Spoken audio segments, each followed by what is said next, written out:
మా సర్వర్స్లో ఉన్న ఇన్ఫర్మేషన్ ప్రకారం మీరు అడిగిన కాల్స్ ఈ నంబర్స్ నుంచి వచ్చేసారు. కాలర్ ప్రతిసారి ఫోన్ చేసి 9 నెలల గర్భవతి సీరియస్ కండిషన్లో ఉంది అంటాడు. వాయిస్ రికార్డింగ్ బట్టి చూస్తే ఈ కాల్స్ అని ఒకే కాలర్ చేసినట్టుంది. కానీ వేరు వేరు ఏరియాలో ఉన్న కాయిన్ బూత్స్ నుంచి ఫోన్ చేయడం వల్ల ఆ మనిషి ఎవరో తెలుసుకోవడం కొంచెం కష్టం అనుకుంటా. ఆ వాయిస్ రికార్డింగ్స్ నేను వినాలి. ప్లే చేయండి. Okay sir. సార్ మళ్ళీ అదే కాల్. 9 నెలల నిండు గర్భవతి ప్రాణాలు పోయే పరిస్థితిలో ఉంది. అంబులెన్స్ కావాలి.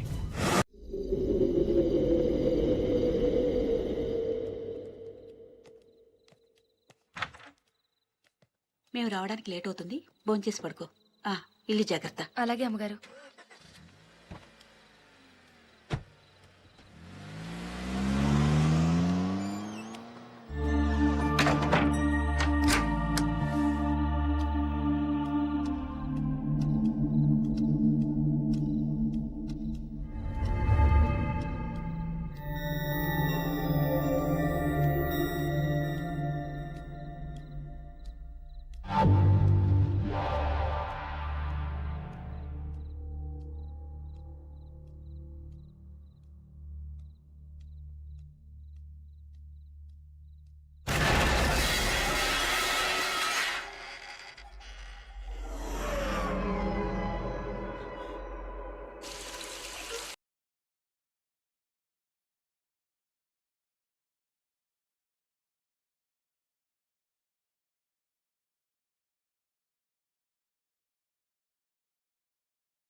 పదేళ్లుగా ఈ ఇంట్లో డ్రైవర్ గా పనిచేశానే. ఇవాళ నీ వల్ల రోడ్డు మీద ఉన్నా. నిన్న అసలు ఇక్కడ పనులు పెట్టింది ఎవరే? నేను నాకే ఉద్యోగం లేకుండా చేస్తావా?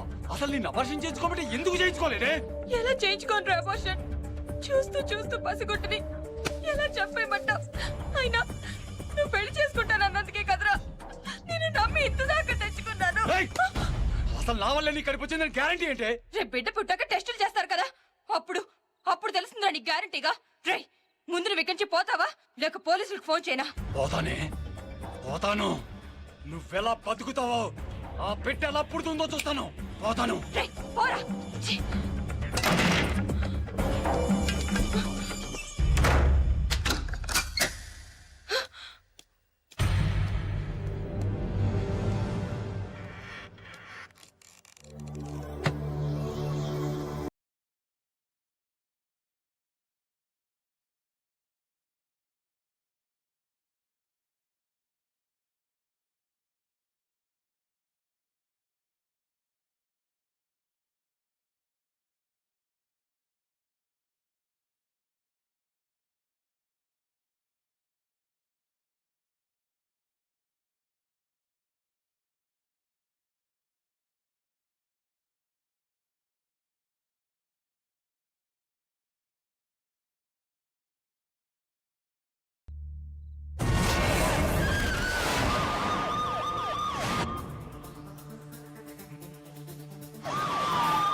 ఆ బ్యాగ్ ఓపెన్ చేయి.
లత, కిరణ్ ఎక్కడమ్మా వాడు? ఫోన్ తీయట్లేదు. లాస్ట్ 2 hours నుండి ఇంట్రాగేషన్లో ఉన్నాడు. ఏమైనా చెప్పాలా? ఈరోజు డాడీ బర్త్డే. అమ్మా నాన్న డిన్నర్కి వస్తున్నారు. కేక్ తీసుకొస్తానని చెప్పాడు. గుర్తు చేద్దామని. తొందరగా రమ్మని చెప్పవా ప్లీజ్? చెప్తాను. Thank you. నీ పేరేంట్రా? నిన్నేరా అడిగేది. నీ పేరేంటి చెప్పరా? రే, నన్ను చూడరా. చూడరా. చూడు. Stop it. ముందు మీరంతా బయటికి వెళ్ళిపోండి.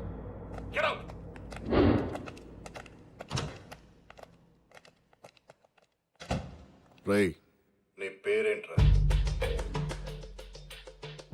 ఆ ఇంట్లో ఏం చేస్తున్నావు? ఎవరు నువ్వు? ఎవరు నువ్వు, ఎవరు నేను, ఎక్కడి నుంచి వచ్చాం, ఎక్కడికి వెళ్తున్నాం, అర్థం లేని ప్రశ్నలు, అంతు చిక్కని సమాధానాలు. ఛే,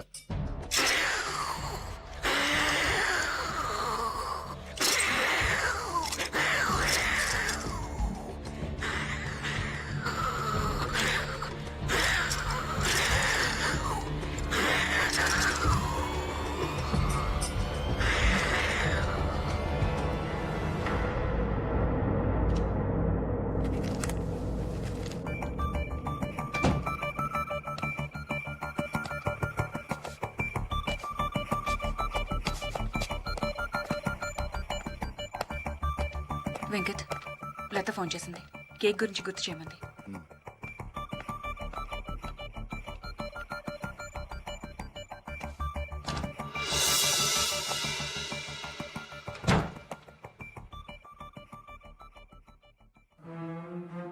మళ్ళీ మొదటి నుంచి వద్దాం. కడుపుల్లోంచి పిల్లల్ని ఎందుకు తీసుకెళ్తున్నావు? తీసుకెళ్లి వాళ్ళని ఏం చేస్తున్నావు? అసలు నీ పేరేంట్రా? ముళ్ళు లేని చేప, చేప లేని నీరు, నీరు లేని ఏరు, ఏమైంటుందబ్బా నా పేరు?